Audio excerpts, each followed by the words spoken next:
जिस कथा के द्वितीय सत्र में हम सभी एकीभूत हुए हैं, न्यू दीपनगर में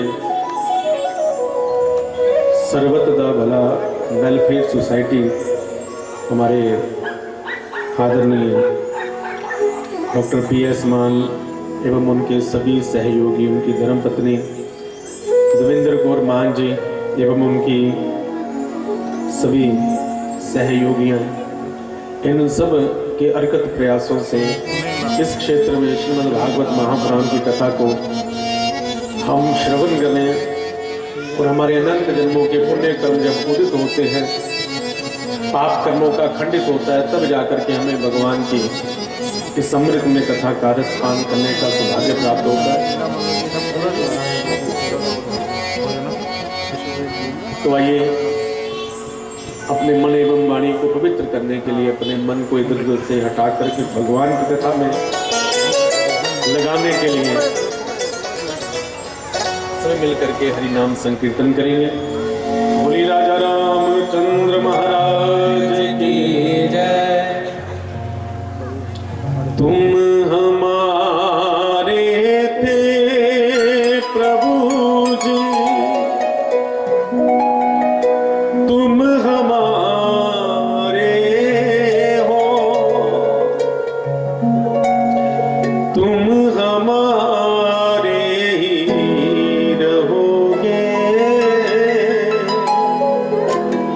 ओ मेरे मोहन। आओ जरा दोनों हाथों से ताली की सेवा करते हैं।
तुम हमारे थे प्रभु, तुम हमारे हो, तुम हमारे ही रहोगे, ओ मेरे मोहन। हमारे थे प्रभु जी, तुम हमारे हो, तुम हमारे ही रहोगे, ओ मेरे मोहन। हम तुम्हारे थे प्रभु जी, हम तुम्हारे हैं, हम तुम्हारे ही रहेंगे, ओ मेरे प्रीतम। हम तुम्हारे थे प्रभु जी, हम तुम्हारे हैं, हम तुम्हारे ही रहेंगे, ओ मेरे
निभा दो ओ मेरे मोहन।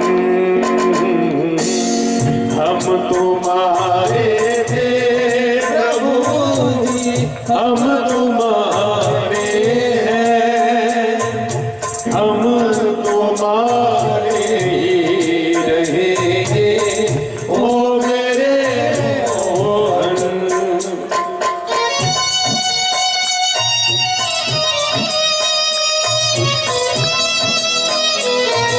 श्री राधे।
विनती सुन लीजिए ओ ब्रजराज दुलारे। दासी की विनती सुन लीजिए ओ ब्रजराज दुलारे। आखिरी आस यही जीवन की पूरी करना प्यारी। आखिरी आस यही जीवन की पूरी करना प्यारे। दासी की विनती सुन लीजिए ओ ब्रजराज दुलार दुलारे, ओ ब्रजराज दुलारे दुलारे, ओ ब्रजराज दुलारे। आखिरी आस यही जीवन की पूरी करना प्यारे प्यारे। पूरी करना प्यारे ओ प्यारे, पूरी करना प्यारे। वो एक बार हृदय से लगा लो ओ मेरे मोहन। हम तुम्हारे थे प्रभु जी, हम तुम्हारे हैं, हम तुम्हारे रहेंगे ओ मेरे मोहन। बंधुओं, हम सभी जितने भी प्राणी भगवान की कथा पंडाल में बैठे हैं, जो अपना बहुमूल्य समय निकाल करके भगवान की कथा में आए हैं, क्योंकि भगवान का एक प्रण है। भगवान कहते हैं कि सन्मुख होई जीव मोहि जबहि। सन्मुख होई जीव मोहि जबहि, जन्म कोटि अगनासहि तबहि। जो माताएं बहनें सामने खड़ी होकर बातें करी, उनसे प्रार्थना है, जा तो पीछे होकर बात कर लो, जहां पे जहां स्थान मिलता है वहां बैठ जाओ, क्योंकि भगवान की कथा की कुछ मर्यादाएं हैं। आपको किसी को भी इस बात का बुरा नहीं लगना चाहिए, क्योंकि हम सब ने मिलकर के भगवान की कथा का सम्मान करना है। भगवान की कथा को मर्यादा से गाना भी है और मर्यादा से श्रवण भी करना है। रामायण में एक बड़ी सुंदर चौपाई आती है कि श्रोता वक्ता ज्ञान निधि तो कथा राम की गूढ़। क्योंकि जहां पर हम जितनी भी भगवान की इस कथा को श्रवण करेंगे, सारी की सारी कथा गूढ़ रहस्य की कथा है। क्योंकि हम सभी जीव आत्मा है और भगवान परमात्मा है। सूक्ष्म आत्मा का अस्तित्व ऐसा है कि दिखाई नहीं देता। हम सबके भीतर आत्मा प्रवेश करती है, आत्मा निकलती है, लेकिन वो दिखाई नहीं देती, इतनी सूक्ष्म है। सिर का एक बाल लो, बाल के 100 टुकड़े करो, और उस बाल के 100 टुकड़ों में से जो एक टुकड़ा होगा उसके फिर 100 टुकड़े करो, और उन 100 टुकड़ों में से जो एक टुकड़ा बचेगा वो निमिष मात्र आत्मा का स्वरूप है। इसलिए आत्मा किसी को दिखाई नहीं देती। हमारे इर्द गिर्द आत्मा ही आत्मा है। वो आत्मा जब इकट्ठी हो जाती है तो एक प्रकाश पुंज बन जाता है जो परमात्मा का स्वरूप है। भगवान परमात्मा इसलिए है क्योंकि उनका पार पाना बड़ा मुश्किल है, ना ही कोई पा सका है, ना ही कोई पा सकता है। ब्रह्मा इत्यादि 4-4 खोपड़ी वाले, 4-4 बुद्धि वाले ब्रह्मा जी भी भगवान का पार नहीं पा सकते, तो भला हम तुच्छ प्राणी कैसे भगवान को प्राप्त कर सकते, कैसे उसका पार पा सकते? अगर उसको प्राप्त करना है तो उसमें मिलना पड़ेगा। उस प्रकाश पुंज में हम सबका मिलना जरूरी है। इसलिए बंधु, भगवान की कथा को जितना सतर्क होकर के, जितना ध्यान से, जितने भाव से श्रवण करोगे उतना ही आपको भी लाभ प्राप्त होगा। और मैं कह रहा था कि भगवान का एक प्रण है कि सन्मुख होई जीव मोहि जबहि, जन्म कोटि अगनासहि सबहि। संसार में अनेकों प्राणी हैं, जो कोई पाप कर रहा है, कोई पुण्य कर रहा है। भगवान कहते हैं कि मुझे किनसे लेना देना है? जो मेरे सम्मुख आ गए। सामने भगवान है, ये भगवान की बांग्मी प्रतिमूर्ति है, इसे कोई ग्रंथ मत समझना। ये साक्षात बिहारी जी हैं। जब इनके सम्मुख आप आ गए, जितने भी प्राणी जहां बैठे हैं, जो मैं नहीं कह रहा हूं, जो सुंदरकांड में भगवान राम कहते हैं कि सन्मुख होई जीव मोहि जबहि, जन्म कोटि अगनासहि सबहि। व्यक्ति को कुछ नहीं करना, बस मेरे सम्मुख आ जाना है। जैसे ही जीव मेरे सम्मुख आ गया, उसके जन्म कोटि अपराध जो है उसे मैं क्षमा कर दूंगा। कल आपने महात्मा की कथा को सुना कि धुंधकारी, जिसने जीवन पर्यंत पाप कर्म किया, जिसने कोई अच्छा कर्म नहीं किया, ना किसी से बढ़िया संबंध बनाया, अपने माता का पिता का अपमान किया, वैश्य गमन किया, मदिरा पान किया, जहां तक कि संसार में जितने भी पाप कर्म है, कोई भी पाप कर्म में धुंधकारी ने कसर नहीं छोड़ी थी। सारे पाप कर्म किए थे धुंधकारी ने, लेकिन उस धुंधकारी का उद्धार किया, कल्याण किया किसने? श्रीमद् भागवत महापुराण की कथा ने। गौकरण जी कौन है? गौकरण जी भ्राता हैं, भाई हैं, बड़े भाई हैं। अब उन्होंने तो गया जी में, जिनके बच्चे शोर मचा रहे हैं, कृपया अपने बच्चों को थोड़ा सा खुद ही संभाल करके रखिए। गौकरण जी ने तो गया जी में पिंडदान भी किया था। जो भी हम अपने पूर्वजों के लिए, जो हमारे अपने हैं, उनके लिए हम जो भी कर रहे हैं बंधुओं, उससे उनका कल्याण होगा नहीं होगा इस बात की कोई गारंटी नहीं है। उन्होंने तो गया जी में पिंड भी दान किया था, लेकिन फिर भी वह धुंधकारी का कल्याण नहीं कर पाए। तो अंततोगत्वा कल्याण किसने किया?